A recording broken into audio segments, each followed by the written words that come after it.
Siveza iqiniso sivuselela ukuthembeka.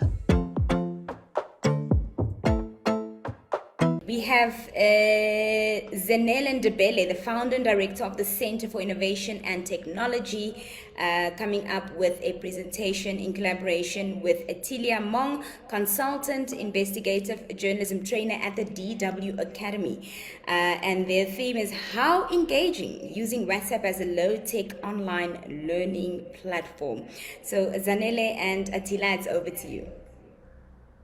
Okay, thank you very much, Nina, for the introduction, and welcome or thank you to everyone. And I see Attila is online. Thanks, Attila. Thanks to the technology, the high tech, but we'll be talking about the low tech. So our presentation will be talking about how we have been using WhatsApp as a low tech method of training, and we are going to give you a feel of that training. So what we're going to do is that I'm going to just do a brief introduction about the work that we've been doing around training. Then from there, I'm going to share a WhatsApp link. Please do join the WhatsApp, and we're going to give you an exercise in WhatsApp so that you do the exercise and feedback. Then we'll come back to online, so on Zoom, then Attila will finish off the session. The idea is to just give you an idea of what we've been doing and how the training has been working. So I think like most of us have been talking about the effects of COVID-19. When we started mainly working with Misa Malawi and the other guys, we were training a number of journalists, especially working with journalists in Malawi, doing physical trainings. And I think our last training was around last year in January. I remember that that was my last trip, because when I came back from Malawi, then we had the lockdown. So once we were stuck with the lockdown and not able to meet, the first thing that we did, we tried to do training on Zoom. And there were quite a number of challenges, mainly connections, internet connection in Africa and maybe other parts of the world is always a problem. So we would go into sessions and the participants would disconnect, or the presenter would disconnect and other people would not follow up. So it was difficult to do the training on Zoom because of the connection. Then there was also the issue of gadgets. Not everyone has, I find that because we were training mainly in investigative journalism and working with young reporters. And we have a generation of young reporters who have smartphones and don't own a computer. So they will just do whatever they do on their phones. They might be smart, they might not be so smart, but they don't own a computer. So with the trainings that we're doing with, if you open another session on Zoom, then you do Google Docs, then you do Miraboard and all those kind of things, you find that for people who were using mobile phones, it became a problem because they could not navigate Zoom and Miraboard and Google Drive on their mobile phones. So the issue of gadgets became a problem, that the functionality of the phones that they were using was not as good as we wanted to be. So then came the idea that some guys had already done trainings using WhatsApp, and the idea was, how do we come up with a training that we can do on WhatsApp? And we then participate and everyone is involved. We came up with the model, and we using the experiences of other guys that had done, we did the training metrics on WhatsApp, and we implemented a WhatsApp training, which we think was highly successful because people were participatory. Everyone was able to, be there. And the question would say, how can they be there using WhatsApp? So people would, would have a script where people use audio, they use text, they also use video. So you could introduce your topic with a short video session. Then people can also break into here on Zoom, we break into smaller groups, but you can also break them on WhatsApp into smaller WhatsApp groups to do their homework. But also you find that with all these emojis that people use, you could actually have it was possible to have an interactive training where you post a question and people adjust, or they post videos, they post audios, and the trainings, most of them that we did were quite successful. I know sometimes when we're talking about things that are practical, it's easier that we do them in a practical way. So what I'm going to do now, I'm going to send you a WhatsApp group link. So we'll ask you to join this WhatsApp group. It has been created specifically for this training. Then I'm going to then send the homework or the assignment, the brief assignment that we want us to do on this WhatsApp group. So maybe we can just mute our Zoom session for now and not necessarily log out, then go on WhatsApp and get the instructions of our next assignment. We'll be on WhatsApp for about 10 to 15 minutes for the assignment. Then this rehearsal homework, then we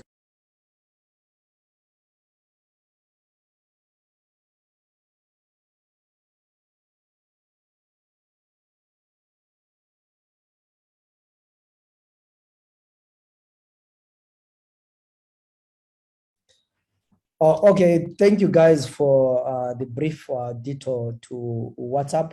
The idea was just to give you an impression of how our WhatsApp trainings are done. So it's mainly interactive, where the trainer would post an instruction on WhatsApp by video, by audio, or text, and participants will then have a discussion. We can have a discussion that goes on for 5 minutes or 10 minutes, people arguing on why they think the picture is real and picture is fake.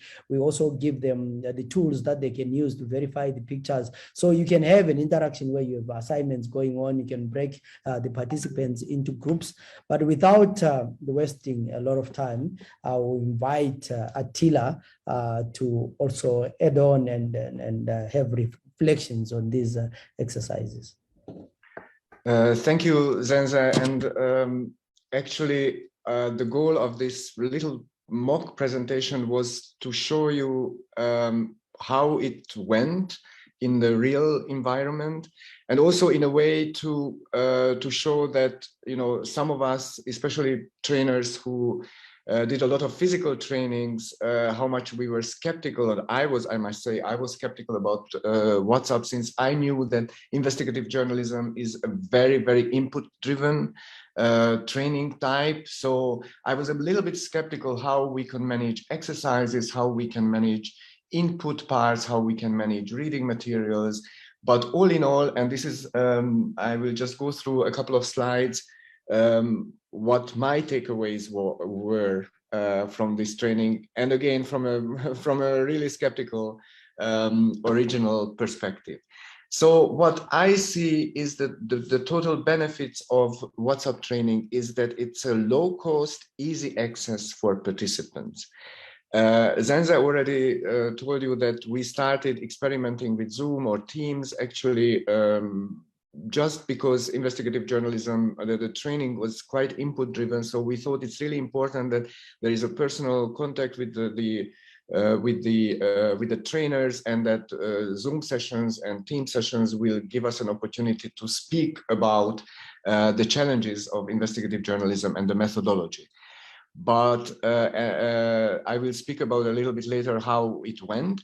But the overall takeaway is that it's low cost, easy access. There were no major technical challenges. So of course, internet connection can also influence the connection with WhatsApp, but as opposed to video calls, it doesn't break down. So if there is like a momentary 10 seconds or a minute internet connection problem, the participants will be able to still follow the course. And so there is no disruption. Another takeaway, I think it's very important that somehow WhatsApp created a very informal trainer-trainee connection. I mean, I was connecting from Germany. People didn't know me at all. Maybe participants knew a little bit more the local trainers, or they had an easier connection to them.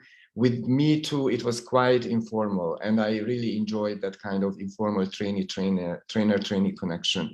It also built connection within the group. So given the fact that it's a very informal channel, chat, and again, WhatsApp could be absolutely Signal or any other chat platform, it built a connection within the participants as well. What I find really a good and important benefit, and it's easy to replicate and repeat. Once we have the materials produced, once we have the different input materials, videos, sound, voice memos, and tip sheets, which we produce, it's easy to replicate. And also a benefit for participants that all the materials are stored on WhatsApp. So they can always go back and have a look at the tip sheet, have a look at the reading materials if they have any challenge during their work. And also the connection is still there with the trainer. So trainees can, or participants can come back to the trainer and ask about any challenge they have in their everyday journalism. Flexible timing, it's easier to catch up for participants if they miss a class or if they miss maybe half an hour or 10 minutes, because of course some of the participants were multitasking, and if they had a phone call for a couple of minutes, they could still come back and read the discussions and understand where we are and just catch up. Challenges. It needs very complex preparations. As I said, investigative journalism is quite input-driven or material-driven, but we produce videos, sounds, reading materials, also reading materials in shorter, so just a couple of pages or just a tip sheet, just a very quick summary of a methodological element. So that was a very important part. Pre-production requirement, as I mentioned, so you have to spend much more time preparing than, I would say, a physical workshop. Adapting content to the chat environment, it's partly scaling down or making it bit-sized. So small pieces of information, small pieces of materials to distribute. Structure is very important, that participants are clear with the whole structure, so that the training was spread over 2 weeks.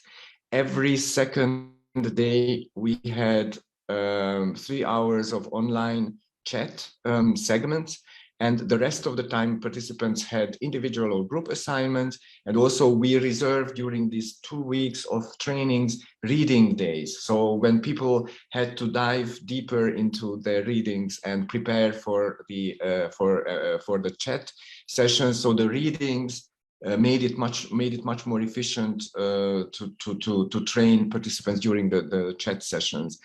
Maintaining participant attention is really important. So that's also a challenge, because of course when we are on WhatsApp we don't know exactly what environment or what context the participants are. So it's a special challenge for trainers to really be mindful of that context or that environment. Running the course, prepare, as I mentioned, using 2 screens or more. So I had like a computer screen and 2 phones. Because, for example, the training materials, they were already uploaded to my another WhatsApp number, so it was just easy to forward these materials. I didn't have to wait until, for example, a video got uploaded or materials were uploaded. Be clear with structure and length and rules, so that participants know at each and every moment where we are at the training. Personalized communication, that I found really important and interesting, that on WhatsApp I could we could personally poke participants, like, you haven't responded yet to this question, what do you think about it? So people got specific notifications about specific challenges or specific questions.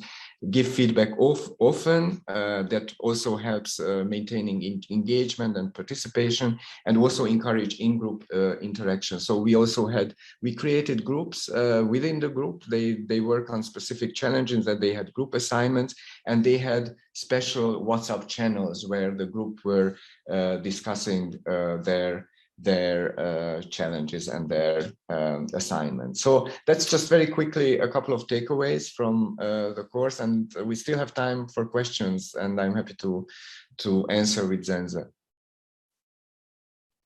Attila, so where do we go as an entry point? Where do we start if we haven't been using this?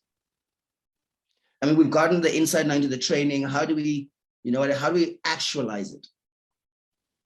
What do you mean by that? So if you want to replicate another training, where would you start, for example? In terms of like in terms of the effect that it has on, again, the theme, looking at how we're engaging, is it building the demand side? Do we focus on how to package the supply side while using the tool? That's kind of where I want clarity on. Yes, so we started, first of all, I think what was important in the whole process that we started with a clear structure for the whole workshop process. It was pretty evident based on our experiences from the physical training and also from the Zoom-based or Teams-based, video call-based training, that this type of training, which relies heavily on methodological inputs, discussions about specific challenges, we will not be able to do it in just a few sessions. So we would need to spread the materials and spread the whole thing over, and we decided over 2 weeks. So every second day, as I said, we created a structure which was pretty clear for the participants that every second day there is a chat session, which is 2.5, 3 hours. So they could reserve that time in their calendar. But we also made it clear that they would have to spend another 2-3 hours every second day on reading and preparing. So it was important that we made it clear for the participants what kind of time requirements they have and how it could be integrated into their schedule. Also, it was pretty evident from the very beginning that more than 3 hours of online and chat is not possible. It's just too long, also for the trainers, but also for the participants. So we decided that 2.5, 3 hours will be the chat session. And actually, on my part, it was more like an experiment. What could be the ideal time for chat sessions? And I would say 3 hours is already the maximum, which we can ask participants. So maybe in the next training learned, this is a learning from the first one, is to try to make it under 2 or 2.5 hours. So make it really spot on and shorter. But the difficulty and the challenge was during the chat sessions that, people got naturally distracted by an email or by a phone call, or they were partly working. So we had to sometimes, wait until everybody got on the same page about a specific material. But I think this was perfectly fine. Every day we kept track of who was online, and people were very engaged actually, but just we had to factor in that part of, that we have to, it's like a discussion. We have to wait until everybody answers and everybody engages. So we started by creating a clear structure. I think that was important. And the second step was really spend time on pre-production. So producing materials, looking at what we have in terms of reading materials, how we can create small bit-sized information packages for participants, which would be easier for them to digest and read on their mobile phones. And also what was, I think, important that for each topic, each module, we created tip sheets and short 1 or 2 pagers, like kind of a takeaway. So at the end of the training, at the end of each day, we shared these kind of tip sheets with participants. Also, what I think was important in the pre-production part, that for each day we produced short videos where the trainer spoke about that specific topic. It was like 1 or 2 minutes, or sometimes 3 or 4, but like really shorter videos, which created a personal connection with the participants. Okay, that sounds very interesting. Let's talk a little bit about the effect in using a low-tech online learning platform. Is there a compromise in terms of the outcome or the output when we're using a different pedagogical kind of approach in ensuring that the future of journalism education still leads to telling the truth, still leads to restoring trust. So essentially, is the effect the same? So I think in terms of learning outcomes, we kind of fulfilled our requirements. So it was an introductory course to investigative journalism. We covered all major topics, I think all major topics and all major methodological issues were covered in one way or another. We did the same training in a 4-day physical setting. Of course, a physical setting gives totally different opportunities for a trainer in terms of input, in terms of discussion, in terms of interaction. But I wouldn't say that the WhatsApp experience was reduced. I would say it was different. It was rich in many other ways than a physical training. Of course, you cannot recreate a physical interaction and group feeling and group interaction and this kind of collective intelligence which works in a physical setting, and it gives an extra added value, but it created different types of connections and different types of experiences. So I think it was really an interesting experience. And I would say that for an intro course, we can, this is something which I would recommend to replicate, because the upside is the easy access and the easy participation. People didn't have to travel. People didn't have to come to the training center and spend time in traffic. They could connect at 9 a.m. basically from their armchair or from their desk at home, or if they were in the office from their home. Yeah, also Attila, what I wanted to add on that. Zenzele's opinion as well. Okay. Yeah, what I wanted to add on that is that maybe what we also need to look at is how do we make sure that the people who don't have the connectivity are not left out?